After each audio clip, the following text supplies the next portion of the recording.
na Seção Judiciária do Rio Grande do Norte. Ele acabou de dar um show, um espetáculo, Piccoli, e acabou de ser aprovado em primeiro lugar para professor do Departamento de Direito Privado da Universidade Federal do Rio Grande do Norte, com uma nota muito expressiva à frente dos demais. 65 inscritos ao final, apenas 3 aprovados. E o Bonitinho ficou em primeiro lugar com uma nota muito elevada. Parabéns, Fábio. Acho que você merece essa homenagem. Qual é o tema dele, Piccoli? O tema do Fábio é Visual Law. Muito bem, Visual Law. Fábio, o que é que você nos traz sobre esse tema, amigo?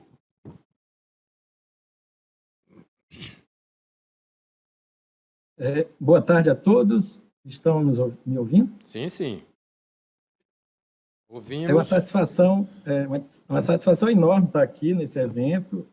Muito honrado com o convite. Agradeço, né, a doutor Marco Bruno, juiz auxiliar da presidência, ao Ademir Piccoli, que estão organizando o evento, e parabenizar a nossa gestão, né, do tribunal, doutor Edilson Nobre, o regedor, doutor Hélio Siqueira, por encamparem, né, essa missão aqui da rede de inovação.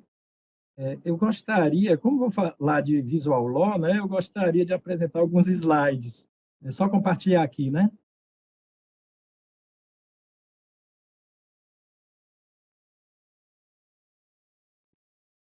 Sim, sim. Sim. Vou só compartilhar.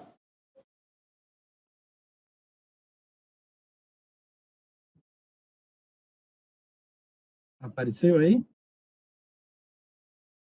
Ainda não.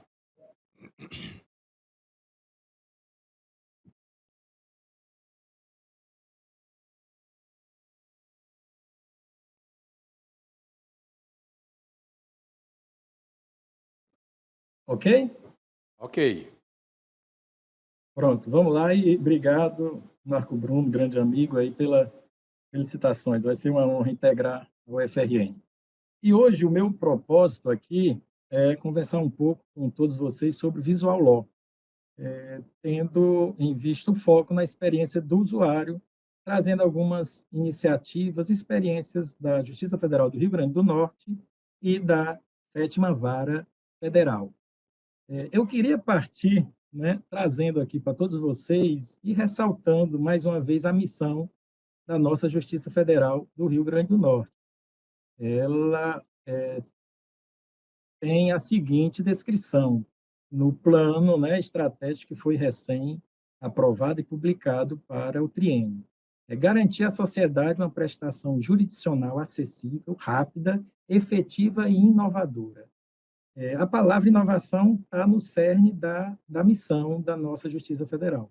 E não apenas na missão, né? Ela também é transversal, consta na visão do tribunal, nos valores do nosso tribunal e nos objetivos estratégicos, né? E como a gente vai conseguir chegar, né, e atingir a nossa missão na Justiça Federal da 5ª Região, trazendo essa jurisdição inovadora. Uma das possibilidades, e talvez temos que passar por ela necessariamente, até nas outras opções, é projetar e desenvolver os serviços judiciais a partir da perspectiva do usuário.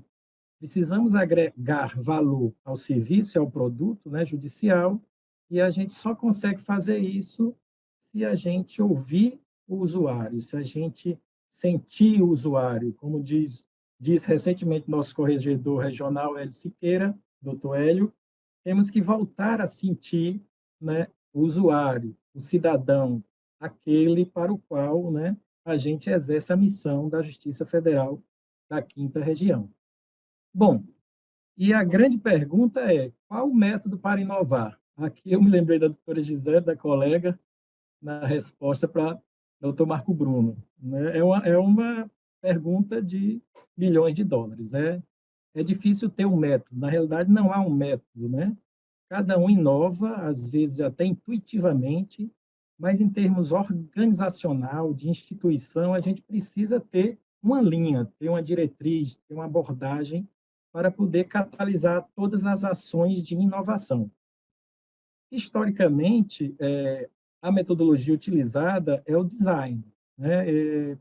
Nasceu nas engenharias, nas áreas de exatas, no desenvolvimento de produtos, né, manufaturados, e nada mais é do que um planejamento de ações, né, envolvendo métodos analíticos, sintéticos, associativos, para solucionar problemas complexos com soluções inovadoras, criativas. Segue uma sequência, né, que a gente já comentou, a gente que eu digo aqui, né, os palestrantes anteriores, sobre focar no usuário, termos aquela empatia, definir o problema, idealizar a solução, prototipar e depois testar.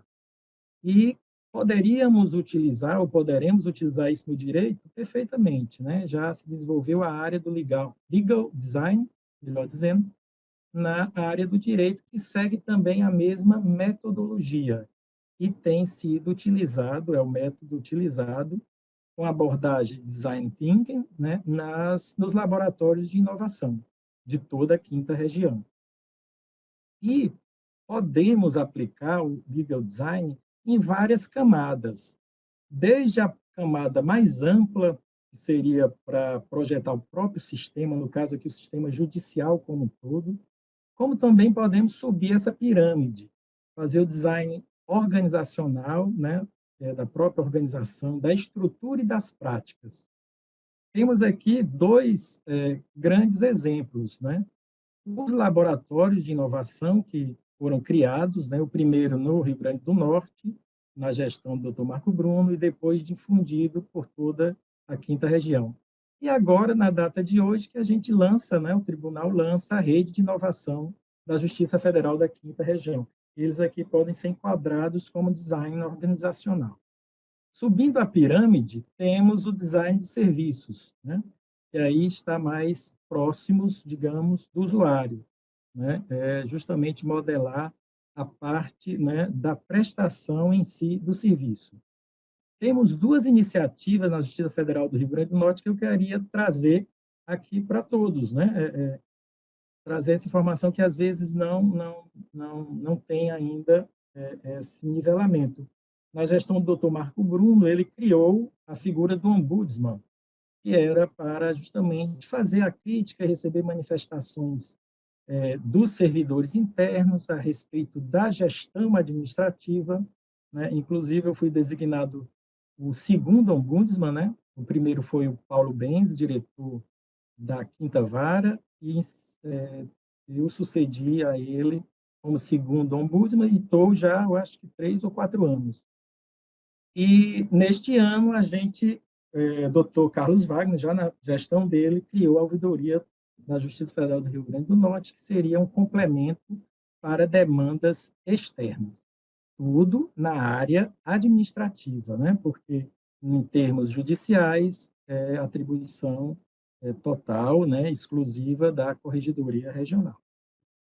E subindo, né, na pirâmide tem o design dos produtos e tarefas, né? Na justiça a gente sente mais a questão do serviço, mas temos algumas poucas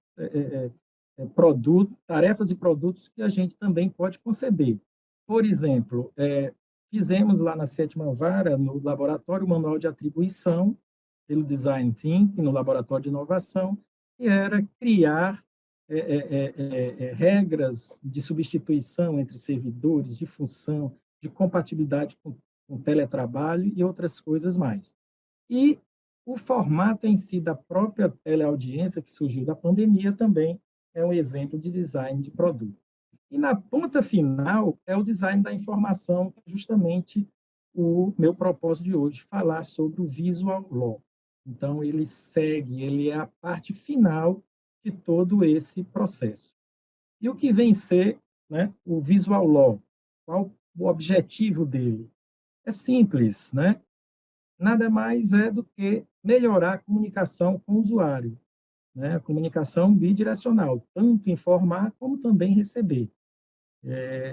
O objetivo é desenvolver uma comunicação precisa, objetiva, eficiente e empática, né?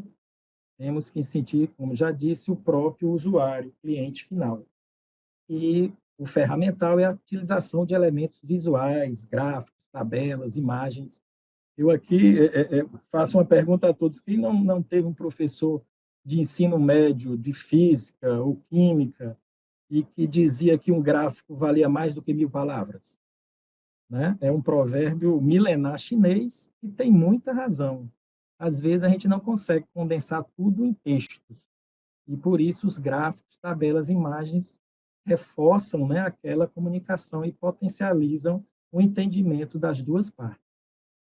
Em termos mais próximos aqui ao direito, o Visual Law ele concretiza o direito de acesso à justiça, né, a transparência administrativa de todo o sistema judicial, a inclusão de pessoas que antes não entendiam, né, digamos, a nossa linguagem, ou a linguagem mais técnica, e também a responsiveness, né, que é justamente ser responsível ao anseio e à necessidade do usuário e do cidadão. E a tradução do foco na experiência do usuário, a tradução para o direito em termos mais técnicos. Vamos, então, aqui a algumas iniciativas, né, lá da seção e da sétima vara. Temos aí um dos primeiros, digamos assim, manifestações, ainda não se falava em Visual Law, que é o informativo da vara, de 2015. Esse informativo é da sétima vara, mas quem lançou primeiro foi o doutor Marco Bruno, na sexta vara. Lembra, né, Marco Bruno?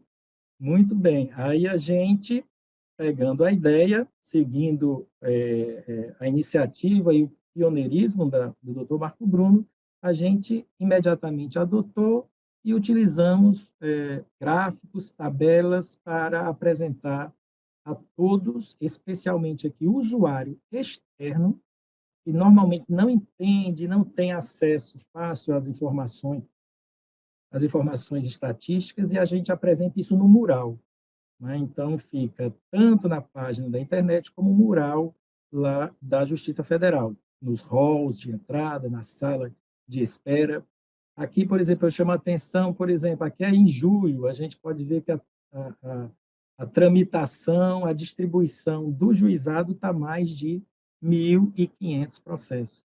Aí eu gostaria de pontuar que a equalização da força de trabalho entre as varas é também uma possibilidade da gente potencializar as soluções inovadoras, né? Porque, às vezes, o volume de trabalho é tão grande que resta pouco tempo para a gente parar, pensar, planejar e desenvolver soluções inovadoras dentro da vara. Na sequência, na gestão do Dr. Marco Bruno, ele me incumbiu de liderar, né, uma equipe maravilhosa de diretores, de servidores, de fazer a carta de serviços. E a gente conseguiu fazer a tempo e entregar no prazo legal. E, junto com a TI, foi desenvolvido esse conteúdo em termos de visual law, já que a comunicação é bem objetiva, é sintética, é fácil de obter, tem classificação entre advogados, cidadãos, tem mapa de serviço para identificar rapidamente qual serviço que o usuário quer verificar. E, entrando em cada serviço, tem a descrição, o procedimento, os ajustes, as etapas e também a avaliação dos usuários. Para cada serviço, a gente especificou um indicador, pode ser quantitativo, como também de avaliação do usuário. Aqui, por exemplo, a termação, olha aí, Ricardo Dantas, está ótimo, né? Está com 4,5 estrelinhas de 5 ao todo. Em 2019, a gente fez um chamamento público junto às universidades para um projeto de pesquisa de mapeamento do fluxo processual, e ele foi entregue no início desse ano, com a UFRN, que foi habilitada, a professora Mariana, da Engenharia de Produção. E esse material é muito importante. A gente fez o fluxo com eles, né, com os alunos da UFRN, de toda a vara. E pode ser verificado no processo SEI, que está indicado aí. Quem tiver interesse, a gente repassa e disponibiliza com o maior prazer. A ideia aqui é de tentar, né, replicar as mesmas práticas. E vem aqui o mandato de citação que ficou nacionalmente conhecido, que é o do Dr. Marco Bruno, que realmente foi o primeiro nessa visão de visual law, com a utilização de QR Codes, de vídeos explicativos, de ícones, lançado logo no início da pandemia, em 2020. Está aqui ele representado aí nessa foto. Realmente aí foi um pontapé muito, né, bem dado, doutor Marco Bruno, e foi a partir daí que a gente também se motivou a tentar produzir, simplificar nossos procedimentos para fazer e melhorar os nossos serviços. Tanto que logo no início da pandemia, como a gente migrou pela impossibilidade de fazer perícias médicas no prédio da Justiça, a gente migrou para as clínicas particulares dos médicos, aqueles que estavam, né, tinham, né, o seu consultório e poderiam encaixar as nossas perícias. Então, imediatamente a gente fez dois protocolos, um para perícias nas clínicas e outros para perícias domiciliares, também aí já no formato de visual law. Já neste ano de 2021, a gente juntou duas iniciativas, a da Sexta Vara, que já tinha feito um tutorial de teleaudiência, e a gente, da Sétima Vara, desenvolveu, a partir do uso, né, das audiências no juizado, dos problemas que surgiam com conexão, a testemunha que não ouvia. Então, a gente fez um tutorial específico e juntamos essas duas boas iniciativas e foi aprovado por todos os colegas esse tutorial para teleaudiência. Explica passo a passo para advogados, para leigos, para partes, testemunhas, como acessar, né, o Zoom, né, as regras, a questão do link e até dos eventuais erros de conexão. E neste ano, em maio, na inspeção anual, já no formato, né, virtual, a gente teve uma ideia da Sétima Vara de fazer diferente, de fazer uma reunião de abertura. Normalmente a inspeção era bem simples, né? Fazia ali no gabinete, às vezes as instituições externas nem apareciam no horário, aparecia durante a semana, então a gente enviou o link para todas as instituições, convidando para abertura às 9 horas, foi todo gravado, o termo de abertura foi em visual law, em 2 folhas, aqui está só à frente, ficou simples, né, útil, precisa, e a gente encaminhou para o corregedor, né, dessa forma, todo o relatório, com o termo, inclusive o QR Code, para, caso houvesse interesse e necessidade de ouvir, né, as manifestações, tanto dos juízes, dos servidores e das instituições externas. E tinha um link para a parte colaborativa, que era para recolher opiniões, informações, demandas das instituições. Temos aqui, por exemplo, a manifestação do Dr. Ronaldo, do MPF, da Caixa, do Dr. Aldo, da OAB. Isso tudo de uma forma bem colaborativa, ficou uma inspeção muito mais agradável, né? E, ao final, fizemos também o encerramento neste mesmo molde. E, na sequência, a gente também teve a iniciativa de transformar todos os nossos manuais, que eram extensos, às vezes de difícil acesso da informação, até por nós internos, né, juízes, servidores. Então, a gente fez um modelo bem clean, em visual law, de todos os setores. Setor de execução, setor de prova, manual de conciliadores, tem kit para estagiários. Então, a gente tem aprendido muito com a experiência do usuário, seja o usuário interno, né, nossos colaboradores, seja o usuário externo, e tentamos transformar aquele conhecimento que é amplo, às vezes disperso, numa comunicação mais direta e mais efetiva. Temos também aqui mencionar uma iniciativa de Caicó, né, da doutora Sofia, doutora Liane, de criar, né, um folheto de intimações e explicações na questão dos auxílios emergenciais. Então, dava o passo a passo traduzia numa linguagem direta e simples, principalmente para aquelas partes que atermavam os pedidos, que não tinham advogados.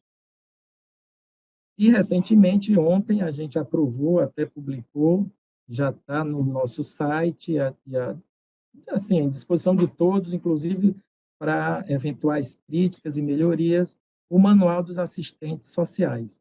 Aqui na pandemia, a gente reforçou muito o quadro de assistentes sociais para fazer perícia social, de forma que a gente precisava tanto passar uma orientação para geral, técnica para o quadro, né, como também, por transparência, disponibilizar para as partes, para eles saberem como irá proceder assistente social na feitura daquele laudo. E tem sido muito exitosa essa prática de perícia social, redundando em muitos acordos, muitas conciliações, e estão indo para a audiência apenas quando não há acordo e quando há impugnação, né, do laudo. E, em alguns casos, realmente ocorre. Todo esse material, né, que eu apresentei, de manuais, o material está disponível na página setorial da 7ª Vara, é só clicar lá no nosso site e tem todos os manuais. E o restante estão nos processos SEI. Um deles eu citei, o do mapa, né, do fluxo de processo, mas os outros também estão no SEI para ficar mais fácil o compartilhamento dessas informações. Pois bem, caminhando aqui, meu tempo está chegando, eu queria só apresentar 3 pontos de desafios. A gente está tentando, junto com a TI, dar continuidade a um projeto já iniciado pelo Dr. Marco Bruno, que é o gerador de termo de audiência. Já foi feito, né, tem um protótipo, ele está rodando, e a gente está com esse trabalho de aperfeiçoar, para tentar, por exemplo, gravar, né, deixar salvo, porque foi utilizado numa técnica que não permitia salvar, mas ele já está em uso, né, e quem tiver interesse também já pode pegar o protótipo inicial já pronto e aguardar digamos, a versão 2.0, né? E sentenças em visual law, que seria o passo final, o mais difícil realmente da gente tentar fazer uma sentença completa em visual law, sem ser um resumo de sentença. Um dos grandes desafios para a aplicação do visual law é a padronização dos ícones, né? Cada vara está fazendo de acordo com o seu entendimento, né, buscando, né, uniformizar, mas seria interessante uma iniciativa aqui da Rede de Inovação para tentarmos padronizar, pelo menos na 5ª região, claro, os ícones a serem utilizados nos materiais de visual law. E, por fim, é muito importante para qualquer vara que esteja querendo aplicar o visual law, da gente tentar, antes de tudo, já que o visual law está naquela ponta da pirâmide, remodelar primeiro os serviços e os produtos para o ambiente digital, para depois a gente apresentar o design da informação. Então, por exemplo, para a carta de serviço, aquelas seções do próprio tribunal que estão fazendo a carta de serviço, seria muito interessante se a gente pudesse inverter. Primeiro, remodelar e desenvolver os serviços para serem já unificados e serem feitos todos online, e depois concluiria com a carta de serviço já todo em ambiente digital. Não só a carta em digital, né? Mas o próprio serviço em meio digital. Por fim, quero só deixar aqui uma mensagem, né? Para a gente, diante de todo esse cenário de desafios, vamos tentar acender, e vamos sim acender o candeeiro, sair da nossa zona de conforto, assumir o risco de errar, crescer junto com as pessoas durante o processo de inovação, tudo em busca de soluções criativas, úteis e empáticas para o usuário do serviço judicial, que é a razão de ser da nossa Justiça Federal da 5ª Região. Muito obrigado a todos e a todas. Minha gente, foi Foi de tirar Sem o fôlego, palavras. não foi? Foi tirar o fôlego, palmas é fuzil, clap, Fantástico. clap, clap. Acho que é para jogar mais querosene, fogo, fogo, fogo, fogo. Esse candeeiro virou Lá um no grande YouTube, incêndio. é Né? um incêndio lá no YouTube. Fantástico, Fábio. Inclusive, Fábio, eu acho que a gente pode conversar a respeito, seria uma estratégia interessante essa questão da uniformidade dos ícones, né? A gente tinha essa preocupação na Sexta Vara também, e por isso a gente começou a construir lá um dicionário de pictogramas. Então, talvez fosse uma prospecção interessante a gente ver quais são as unidades da quinta região que têm trabalhos semelhantes e já começar a identificar quais foram os ícones semelhantes que foram usados e começar a construir, né? Começar a construir ali um dicionário. Eu penso que a gente poderia tocar isso pelo Laboratório do Rio Grande do Norte sob sua liderança. O que é que você acha? Perfeitamente, conte comigo. Pois É uma então, boa ideia e a gente já, né, tenta uniformizar a partir desse teu material junto com os demais, né? Várias perfeito. que estão utilizando. E já deixa disponível, né, esse glossário de ícones. Exatamente. Perfeito. Perfeito, Fábio. Muitíssimo obrigado. Parabéns pela apresentação, não é, Piccoli? Parabéns pela apresentação, fantástico, fantástico como sempre, né? O chat está lá vibrando também vibrando ali também com a sua com o conteúdo com que você nos brindou. Lembrando, né? Acho que a gente não teve a oportunidade de dizer, porque, enfim, foi muita informação. Não sei se você, inclusive, sabe, Fábio, mas um dos objetivos da rede vai ser a difusão, enfim, das iniciativas de inovação da quinta região, né, o boletim, e nesse sentido a gente criou um boletim da rede chamado de Inovas, boletim Inovas, e a experiência da sétima vara foi escolhida à unanimidade na rede como sendo a primeira experiência a ser difundida no nosso Inovas. Então, muito em breve você vai receber aí um feedback do seu trabalho, porque foi escolhida a primeira experiência a ser divulgada no boletim no âmbito da quinta região. Sensacional. Bacana. Perfeito. Muito bem, vamos então, continua conosco, Fábio, porque agora a gente vai ouvir o Fernando Ximenes, juiz federal também, agora da Seção Judiciária de Pernambuco, para falar sobre modernização e prova da atividade rural nos juizados. Especiais Federais. Tecnologia nos processos de aposentadoria rural. O colega Fernando é da subseção de Goiânia e o projeto dele foi escolhido, o projeto do tribunal para cumprimento da Meta 9 no ano passado. Opa. Então, é uma iniciativa muito bacana e que eu sei que já é multiplicada, que foi multiplicada e é utilizada em outras unidades da região e eu imagino que fora dela. E a relevância desse tema para o nosso país, que a balança comercial é sustentada pelo agronegócio, não precisa se discutir, né? Pois é. E foi extremamente útil na pandemia, acho que ele vai poder compartilhar aí um pouco da experiência. Seja bem-vindo, Fernando. Boa tarde a todos. Deixa eu só procurar aqui o slide.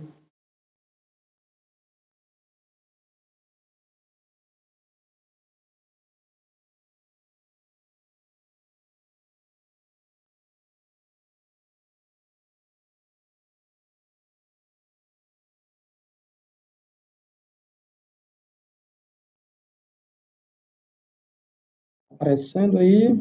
Sim.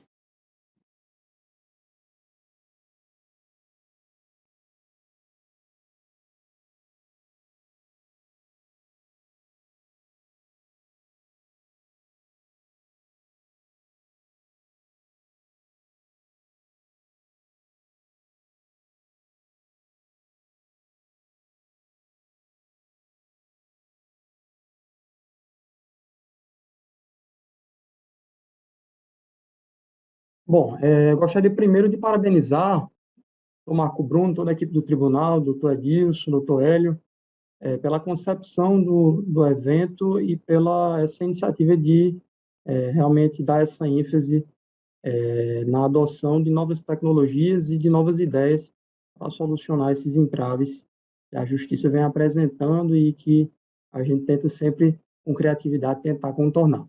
Vou falar um pouco hoje sobre um projeto que nós desenvolvemos em Goiânia de modernização da prova da atividade rural no GEFS.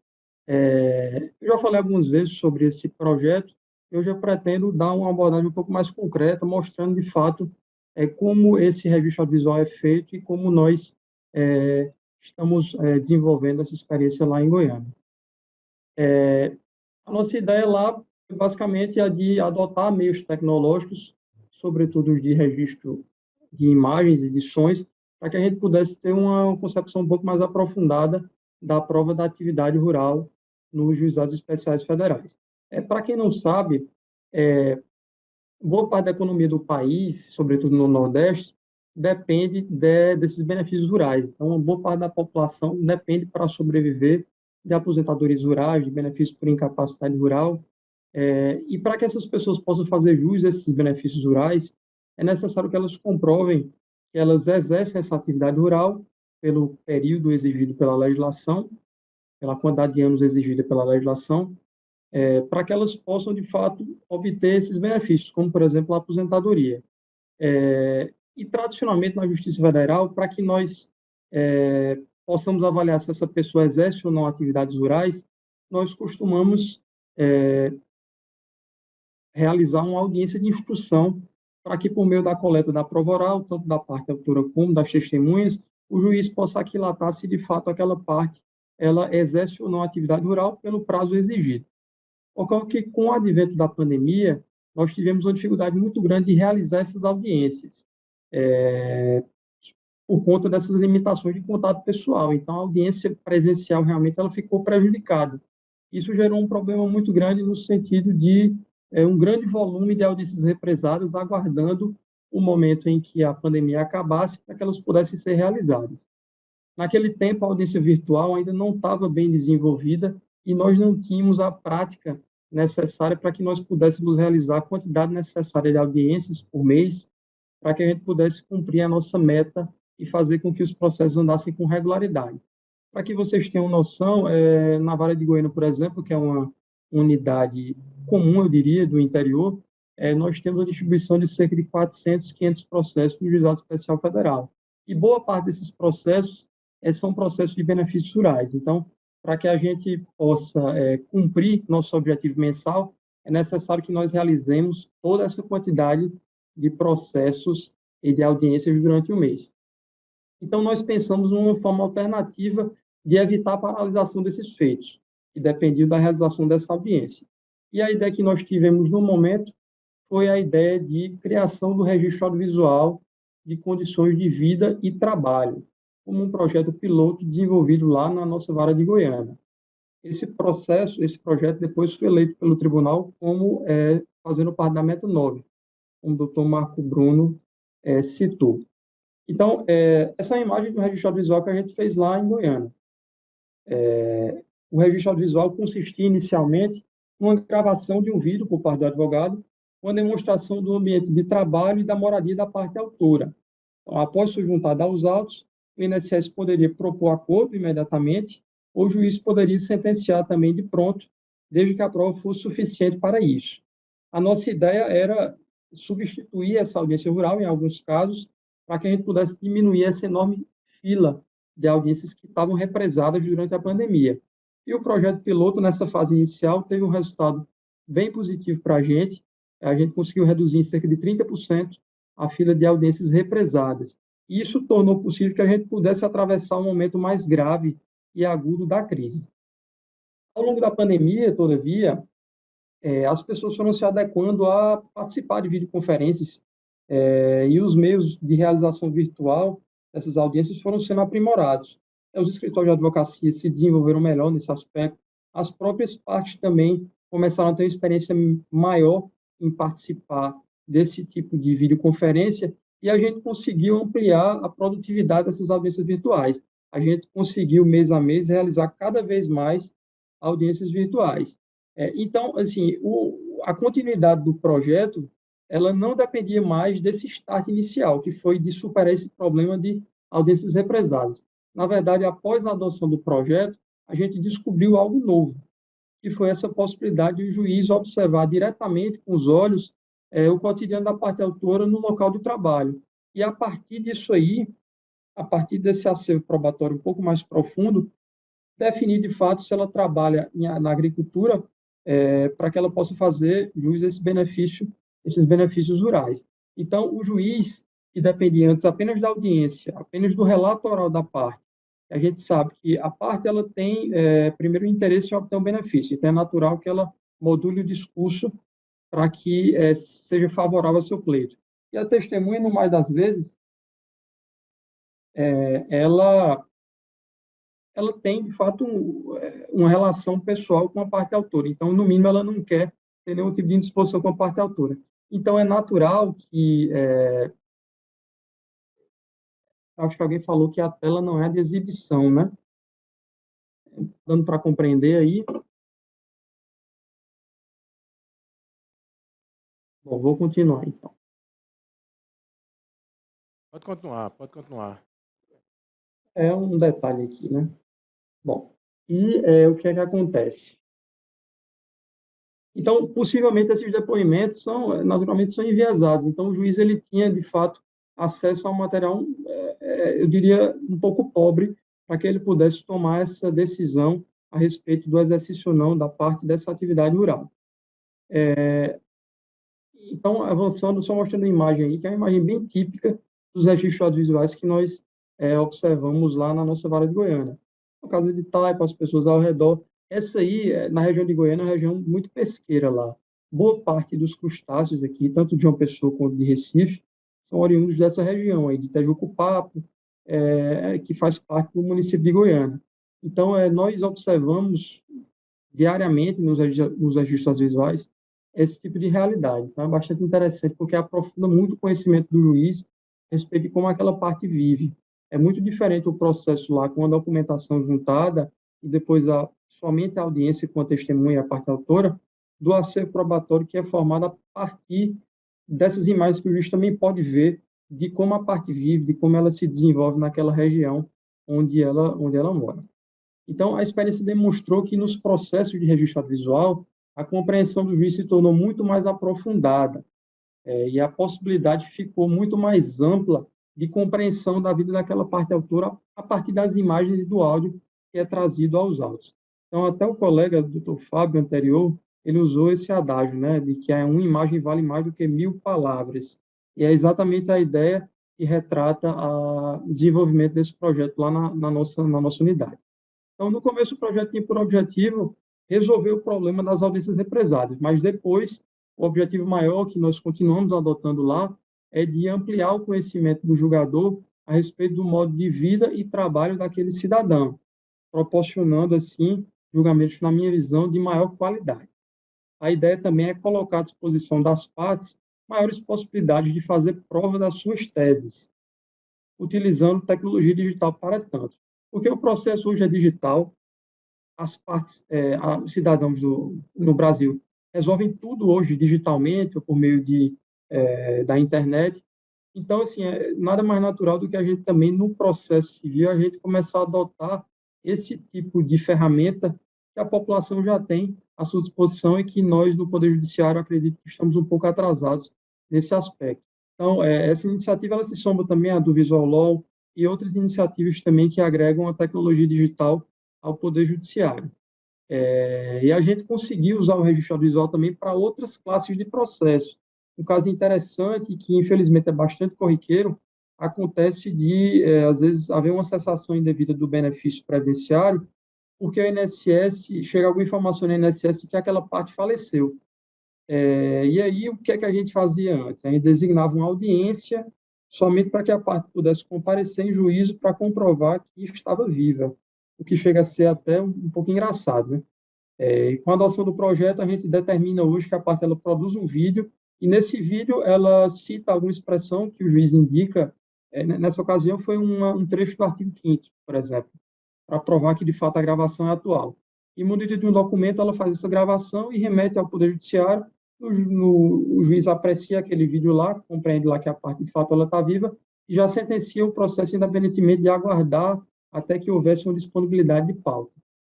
Outro aspecto também, o agricultor ele tem muita dificuldade de se expressar em juízo, sobretudo no ambiente de uma audiência, um ambiente formal, um pouco solene, e às vezes essa dificuldade que ele tem de se fazer expressar acaba sendo interpretada como, de fato, se ele não estivesse falando a verdade ou como se a informação por ele prestada não fosse fidedigna. o registro audiovisual ele conferiu uma alternativa complementar para o acervo probatório, no sentido que a parte pode agora também mostrar o seu cotidiano, mostrar a sua vida, e com isso ter mais meios de oferecer ao juiz possibilidade de ele sentenciar com mais convicção aquele feito. O procedimento do registro audiovisual. Eu vou mostrar um vídeo para vocês em sequência, então vou narrar aqui basicamente qual é. É um vídeo de 8 minutos, com o celular na horizontal, que é como a gente assiste a televisão, né? Em tela wide, né? E em que ela pode mostrar a residência e o local de trabalho da parte. As perguntas são realizadas pelo próprio advogado.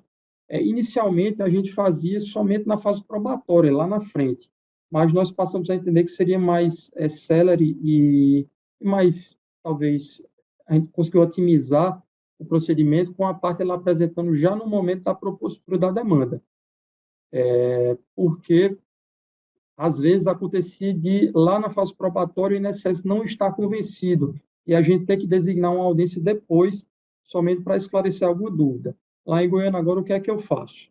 Eu faço uma audiência de avaliação do registro audiovisual, eventual complementação da prova e julgamento imediato. Uma audiência que dura cerca de 10 minutos, mais ou menos, 10 a 15 minutos. Então, nela, inicialmente, a gente começa apresentando o registro audiovisual. O INSS, por vezes, ele já fica completamente convencido da situação e já propõe acordo, o que evita que a gente passe a fase de perguntas, né, uma fase subsequente na audiência.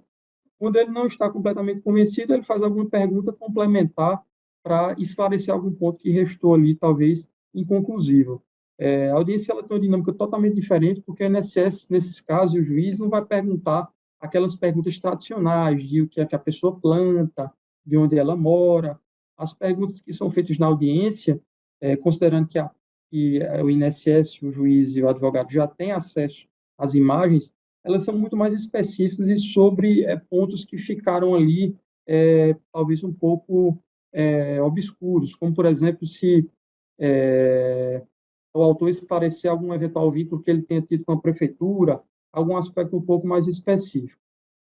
Também suplantou um problema que poderia acontecer algumas vezes, que é o de o INSS, mesmo tendo acesso ao registro audiovisual, às vezes querer, de fato, participar de uma audiência para resolver ou para esclarecer algum fato que ficou obscuro ali. Então, para evitar qualquer tipo de alegação de saciamento de defesa, então a gente entendeu que esse era um modelo que seria mais prático, rápido e útil lá na vara de Goiânia.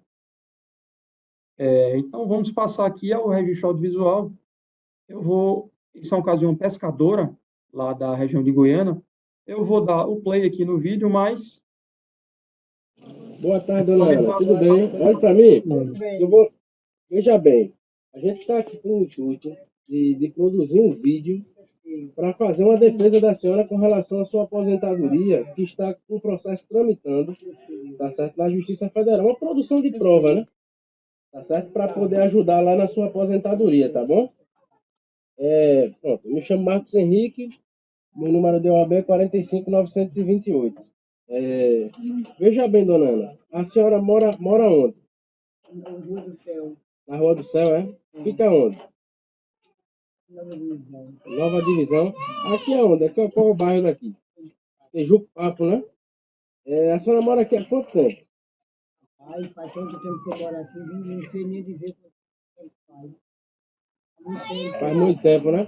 A senhora é nascida e criada aqui? Sempre morou aqui em Tejuco Papo, né? A senhora mora com quem? Mora a senhora e seus filhos, né? São quantos filhos, dona? Comigo mora 8. Mora 8 filhos, né? Eles trabalham em quê, seus filhos? A senhora é casada? Não é casada não, né? Então, todo mundo aqui de casa trabalha na pesca, né? A senhora pesca onde? Aqui, logo aqui perto, Logo né? aí perto da Bahia. Mostra aqui. Logo aí, ó. No final dali já é o rio que a senhora pesca, aqui perto da sua casa, né? Entendi. Aí todo mundo aqui sempre trabalhou na pesca, né? Nenhum fechado, nenhum. Tudo nessa vidinha aqui, um siri, vai pro siri. Tem vez que vende, tem vez que não vende. Tem vez que vende, tem vez que não vende. Um vai pro caranguejo. Tem vez que muita gente não quer comprar, a gente vai convidar para comer. Entendi. E não tem comer o quê? Cuba, né? Eu tive que não tinha condição de comprar uma carne, um peixe, come ostra, come caranguejo, come aratu. Olha, a senhora recebe Bolsa Família? Recebo. Olha, quando foi a última vez que a senhora pescou? E eu comecei a pescar, acho que um negócio de uns 10 anos. A senhora já pesca desde criança, né? Desde criança. Essa ostra, a senhora pegou quando? Agora, hoje, Acabou de pegar, foi? agorinha hoje, nem comi ainda. O comer ainda está no fogo. Tomei café do meu com uma fruta. Ah, tá aqui. Ainda estou aqui, eu vou comer ainda porque eu fui agora, ainda está no fogo. Então, a senhora... Tudo é assim, só come quando eu chego. Só come quando eu chego. Não tem. Não é? Falar a verdade não é crime, né? Não é verdade. Olha, quantos quilos a senhora pega mais ou menos de osso? Rapaz, tem vez que é 1 quilo e meio, tem vez que é 2, tem vez que a gente vai um dia, não dá para entregar, entrega outro dia quando entrega 2 quilos. Essa ostra que a senhora pegou hoje com seus filhos, não foi? Foi. Dá mais ou menos quantos quilos aí? Rapaz, que muito dá aqui, estou botando assim 3 quilos. Isso é mais caro. Isso é mais caro que 3 quilos, porque ela tá gordinha. Depois se ela tiver magra, não dá não. Não dá nada, né? Não. A senhora hoje está inscrita na colônia, não está? Na pesca, não está? Na colônia dos pescadores, a senhora tem a carteirinha de pesca hoje? Aquela azulzinha, né? Tá com tudo? Tem. Não, a senhora tem ou não tem essa carteira? Tem. Tá por ali. Tá por ali, né? Olha, a senhora recebe chapéu de palha, algum Recebo benefício? não, nada. Só isso aqui. Ó. Só como disse. A senhora vive só da pesca mesmo? Só da pesca e minha Bolsa Família. Quanto é que Quando eu recebe do vim Bolsa Família? comer bonzinho, era para receber meu Bolsa Família. É. Então, a vida da senhora hoje é a Só Bolsa é Família aqui, e a é maré. a Bolsa Família e a maré. Todo dia ele sabe sai de 4 horas. Pronto, hoje saí de 4h30. Cheguei agora às 10 e pouca. Cacei bascui, ou aqui de manhã, não comi ainda. Pronto, quando é maré de tarde, a gente sai daqui de 11 horas, 1. Tá entendendo? Entendi. Tem vezes que não dá tempo de buiar para comprar, olha. Para comer não dá tempo. Tem vezes que o homem paga, ó, manda o dinheiro, tem vezes que não manda. Olha, mas se a senhora não pescar hoje, a senhora não tem o que comer, não? Não tinha aí, ó, um pouquinho de macarrão lá dentro, aí com jabá no chão. Mas só, desde quando a senhora vive assim, só da pesca? Desde da pesca, 10 anos. Desde 10 anos de idade. Criei meus filhos assim, e comi a minha mãe, que não era aposentada, no mangue, eu e a minha outra irmã, a minha é 4, uma vez lá e fica lá. Desde comer a minha mãe, no mangue, não sabia tirar nada, mas ia. Tá entendendo? Ia, um pouquinho de sururu. Depois de uma conta de casa, o miserável vivia bebo, deixei, ficou tudo pequeno. Então aí, tudo bem. Tudo pequenininho no monte, que chuva que faça só no monte. A senhora estudou, dona? Não sei de nada. Não sabe ler, escrever, nada. Não. Só sabe quantos anos tem? Rapaz, eu tenho 59, não foi? A senhora acha que é 59, é? Eu acho que agora estou com mais. 59 mesmo. Está no registro. Aí leva assim, criei meu filho no mangue, Mas a senhora usa o que para pescar? A senhora usa o quê? uma meia, Mostra aí o que a senhora usa. vai ali, rápido, dá minha meia ali. Pegue lá, irmã. A luva, uma meia, mosquito, é tanto mosquito. Aí bota ali bota no fogo, né? Como é que funciona aí? Me explica aí. A ostra Isso. tá aí cozinhando na lata. Aí. Tá cozinhando, mostra aqui. Aí, mostra aí, olha aí a meia. Essa meia que a Essa senhora usou meia que agora bota no pouco, né? pé, foi tá molhada. Bota no pé, amarra. Tá molhada que a Tá senhora usou, molhada, né? a luva. Não tem, para não se cortar. Agora livrado aqui, uma cobra, um maribondo, não se cortar, furar a cabeça. Fazer o quê? Quer sobreviver disso? Sobreviver tudo, até meu menino. Meu menino, quando não tem siri, tem que tirar esse aqui. Aí então os seus filhos é mais siri, né? A senhora que é hoje. Tá vendo? Ó, siri ali. E hoje, caranguejo. Pegou hoje também, Foi foi? hoje. Pegou hoje. É assim, a vida é assim. Tá bem, dona Ana. Obrigado, viu? De nada. Tá? Bom, o vídeo foi, claro, exibido aí com autorização da parte do advogado. Ele é bem gráfico, assim, né? É interessante porque em casos como esse aí, eu vou me referir especificamente a esse caso aí, não vou adiantar como eu julguei ele, até porque pode ser que haja recurso, enfim. Mas esse é um caso em que a prova documental era bastante frágil, porque nesse caso tinha a carteira da colônia de pesca, é uma parte que ela não tinha muita instrução, portanto ela tinha dificuldade em participar dos programas governamentais, do chapéu de palha, que são os que a gente geralmente avalia para saber se a parte ela trabalha ou não como pescadora. A residência, obviamente, era irregular, portanto, documentação da casa indicativa do endereço também na região de pesca era precário. Então, esse é um caso que talvez, se não houvesse o registro audiovisual e dependesse somente da prova oral na audiência, é um caso que talvez poderia haver um prejuízo para a parte. E no registro audiovisual a gente consegue observar o ambiente em que ela vive lá com muita amplitude. A gente consegue observar que os familiares eles vivem também daquela produção ali. Há uma identificação da geolocalização, fica perto do mangue, né? Dá para ver até visualmente no vídeo.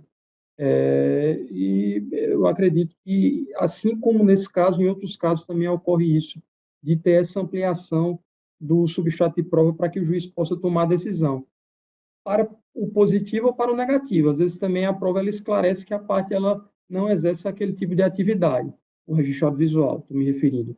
Então, a gente identificou que no registro audiovisual a gente tem uma profundidade muito maior, é possível observar com muito mais clareza como é que aquela parte vive, para que a gente possa tomar essa decisão.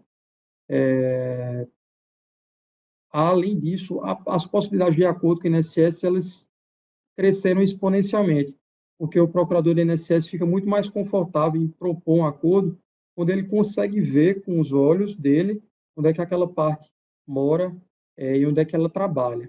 A gente sentiu muito mais conforto dos procuradores em ofertar acordo a partir desse material probatório que é juntado.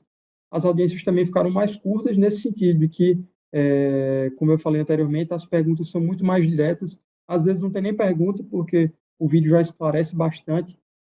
Então, nós consideramos que houve um acréscimo muito importante no acervo probatório que é colocado à disposição do juiz.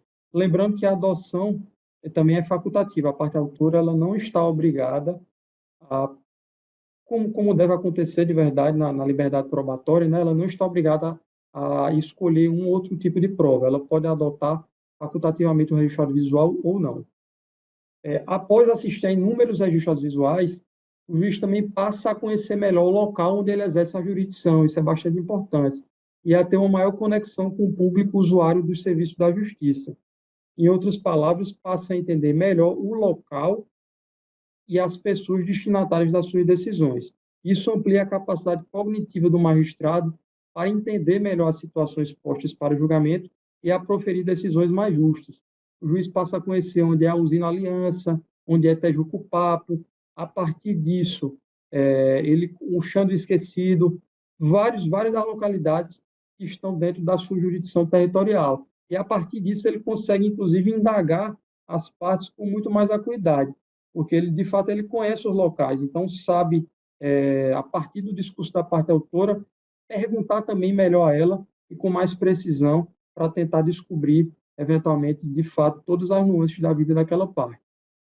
Então, o projeto do registro audiovisual é uma forma de proporcionar um maior acesso do cidadão à justiça, fazendo com que não apenas sua voz seja ouvida, mas que sua realidade seja vivenciada pelo julgador. Agradeço a todos, desculpe, eventualmente, pelo extravasamento do horário, né? Mas eu agradeço a todos pela atenção e desejo a todos uma boa tarde. Muito obrigado. E aí, você que vai comentar essa. Ele ficou muito impressionado com a iniciativa da Subseção de Goiânia, do colega Fernando Ximenes. O que é que você achou? Sem palavras, fora do normal. Isso é inovação pura, isso é o que a gente tem que disseminar, né?